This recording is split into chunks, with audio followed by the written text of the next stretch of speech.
Chick-fil-A be messing with my damn morals. I ain't saying they don't make me a better person every time I go there. I'm just telling you it's fucking with my daily norm. Let me tell you a little story. This morning I'm having a shitty morning. Woke up, went to go make coffee. I am completely out of coffee. All right, so I said, what's gonna make my day better? Because it ain't starting off good. Chick-fil-A. And I pull into Chick-fil-A. All right, now the damn line is wrapped around the building twice, which they're probably going to have their food in like 7 minutes. But at the same time, I'm in my F-350 and I can't get through the drive-through line. So I parked and I walked inside. Now, when I walked inside, I got in line behind a man who I could obviously tell was homeless, but he's got some cash in his hand, so he's good. You know, I'm like, hey, man's just trying to get him some food. Man gets up to the damn counter. This is where shit started to go astray. Man gets up to the counter, and there's this little girl working behind the counter. She may be like 16 years old. Like barely old enough to have a job. And this man, I heard him say this. He goes, ma'am, I have $5. What's the most food that I can get for $5? And she's going through the menu with him, making sure that he's going to get as much food as he possibly can. Well, after they get his order together, she rings him up and everything, and he goes to hand her his $5. She looked at this man and she said, no, sir, it's okay. It's okay. I'm going to be your blessing today.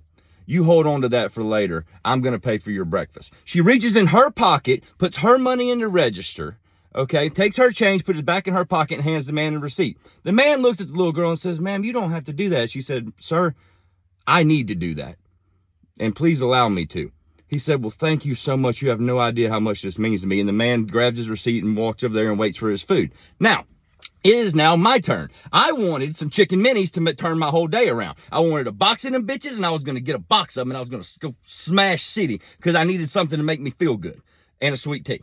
So I order my food, and I go over there and stand by him. Now, he's not bothering anybody. He's just standing there waiting on his food. The food comes, he grabs it, and he walks out the door. About 2 seconds later, my food comes to the damn counter. I grab mine, and I walk outside to my truck. I put my truck in reverse. I back out of my parking spot, and I pull around the building. When I pulled around the building, I see the man with his bag of Chick-fil-A. He walks over to a curb where all of his stuff was at, and I noticed something horrendous. He's got a puppy.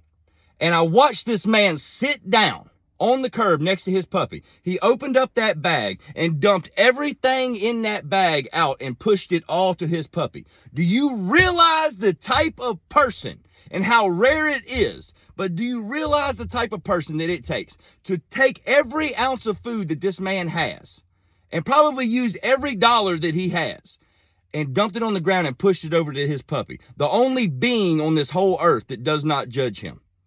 He just pushed it over and the dog starts eating. Well, now I have this little voice inside my head. It's called a conscience.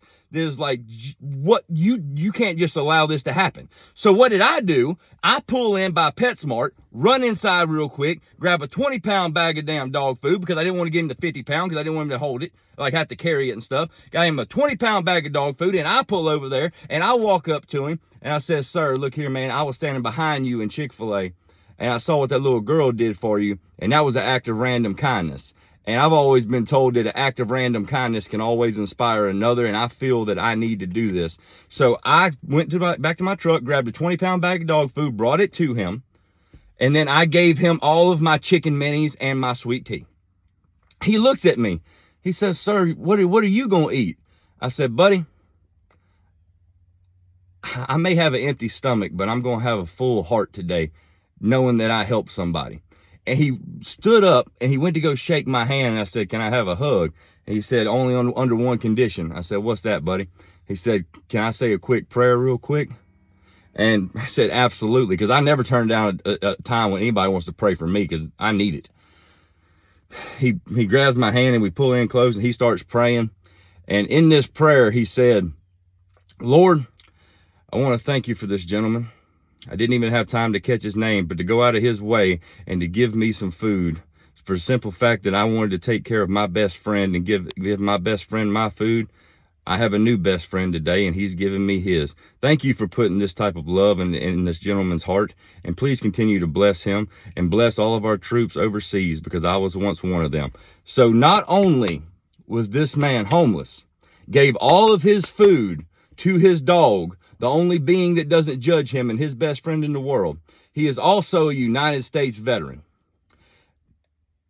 I can't tell y'all the morning that I had.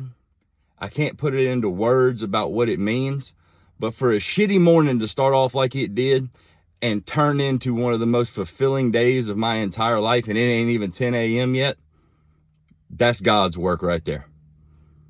And to the little girl behind the counter who felt the need to pay for that man's food this morning for no reason at all, thank you, because your act of random kindness made me a better person today.